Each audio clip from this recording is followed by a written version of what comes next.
So now what we want to do is you just want to reshape the handle, reform the handle. The handle is going to be about a 1/4 inch thick, a little less than a 1/4 inch thick. And it's going to be about 1 1/4 inches wide. So you just want to nicely shape this, and then you can see we have just a tiny bit of deflex right off the handle here. If you can see this right here, just a tiny bit of deflex off the handle, not much. And again, you want to sight down the bow, make sure that your seas line up, make sure that everything lines up and it's not twisted.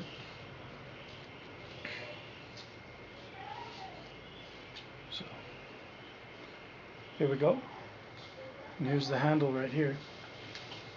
So now what we're going to do is we're right about here, we're going to do a little bit more reflex.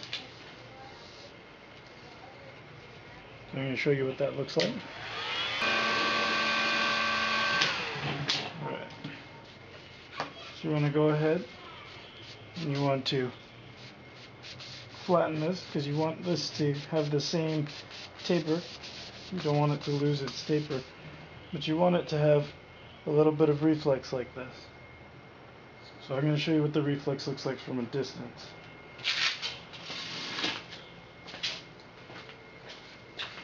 So from a distance, this is what your bow is going to look like. I'm going to work on this reflex just a little more. So basically, when you hold this center portion, which is a little bit above the handle here, the part where it reflexes in the center, when you hold it like this, you want both seas to more or less line up like this. And of course you want to look down, sight down your bow, make sure that the seas line up. Now this is a long bow, it's not a recurve. The string is not going to touch these tips here. Okay. Just want to make sure you have that. So just so you get a reference, this where I'm holding is where the handle is going to go. So when you're holding this bow strung, it's going to string up this way. So just let everything cool down, and then we're going to cut the nocks. The next thing you want to do, mark your nocks. What I did here was I marked 1/2 inch down, 1/2 inch in, 1/2 inch in, 1/2 inch down. And what you want to do is you want to cut that out, as you can see here. And then what I did was I took this back piece, heated it up, and pressed it against the front. And this will just give the knock a little more reinforcement. You could fill this up with a piece of wood and then file this down. So I'm just going to clean up the knock, and if you notice, there's a bit of an angle here that just helps the string sit in the knock. So I'm going to finish this side up, and then we're going to string this bow up. Alright, so here's the bow. Now you may notice that the recurve is a lot less than it was last night when we were making it. But what happened was I already strung it up and shot it out a couple times, and I've weighed it. So this bow is getting 30 pounds, either 30 pounds at 36 inches with the lower grip, or 30 pounds at 40 inches with the higher grip, and I'll explain both when we string it up and we shoot it. But here's the bow. This is about the reflex it's going to keep. So I'm going to string it up for you guys.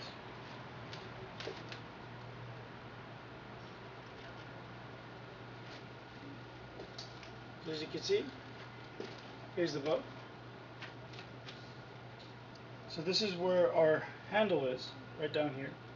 You can see it has the nice reflex here, comes up to this nice curve, and then the reflex on the top limb. So what I was saying is that, so this bow only gets 30 pounds. It's already fairly long, but let me show you what I mean. It gets 36 when you use a low grip like this. So I'm going to show you what that looks like.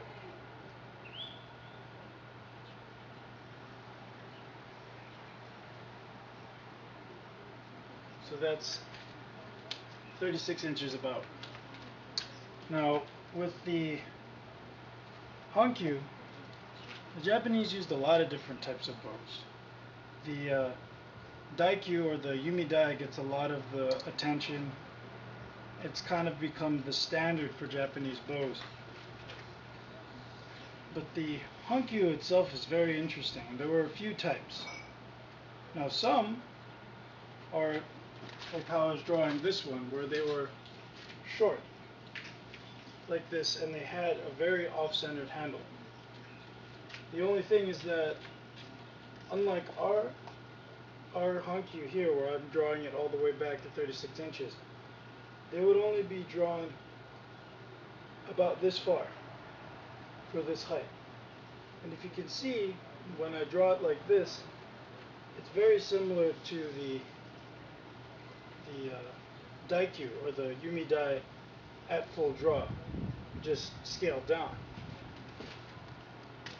Now, a more common type of Hankyu that I've seen. So I'm going to give you guys the option on this one. I shot it out and I actually prefer the other handle placement better.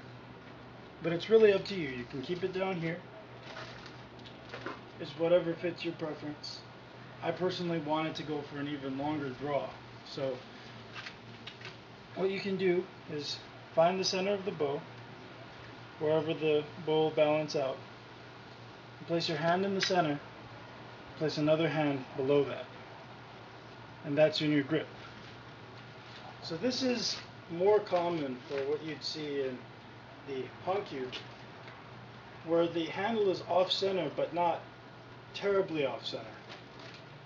And when you draw this bow, it's a lot more balanced, but you're also getting a little less weight. So I'm getting 30 pounds at 36 inches with the lower grip, but with the higher grip I'm getting 30 pounds at 40 inches. So I'm going to shoot this out real quick for you guys. I only have the one arrow. This is a 40-inch arrow. So I'm going to show you guys what this looks like.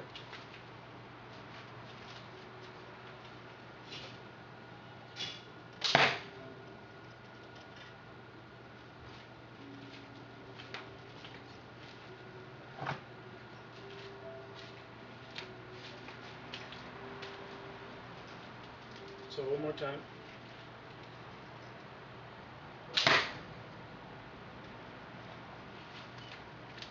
So there we go. So now what we're going to do is we're going to finish this bow up. And what I'm going to do to finish it up is, because it's kind of a longer bow, what I was originally going to do was wrap it in sections, paint it and then wrap it in sections, because a lot of the older bows were actually lacquered and then wrapped in either bamboo or rattan or some other fiber. And I was actually thinking, you know, the connectors that we have for our April Fool's bow kind of look a lot like those rattan wrappings. So I was actually thinking about cutting this bow into foot-long sections and then turning it into a takedown. I'm not sure if it's going to work, but I'll give it a try. So we're going to go ahead and do that. Alright, so now I'm going to cut the bow up. What I did was I labeled each of my 12-inch pieces here. You can see the blue marks are all the areas I'm going to cut. So I'm just going to cut the bow apart now.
So now we're just going to go and clean up all these pieces individually. So here you can see I simply flattened off the end of A, because this is going to get a permanent bond. F, or E, also has just a flat edge because it's going to have the glued in bond. D is rounded on both sides. C is flat on the handle side because that's going to be the permanent bond, and then it's rounded on the other side. And B is rounded on the recurve side because it's going to fit into A, and then the permanent bond is going to be on the handle side. You're also going to need 3 4-inch connectors. What I've done is I've just rounded and gently tapered the connectors and given them a light sand. So you're going to need 3 of these, and then you need a 6-inch connector. This is actually going to become the handle section of the bow. We're actually going to shoot on this handle. Alright, so here we go. I went ahead and I heated up and I put all my pieces together. So you can see this piece comes off, this section comes off, this section comes off, and this section comes off.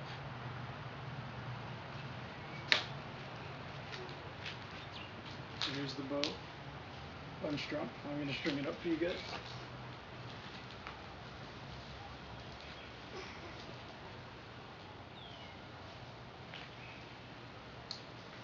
Here it is. So you notice the curve changed a little bit because of the spacers. It's bending less here because of this handle spacer, so you can see.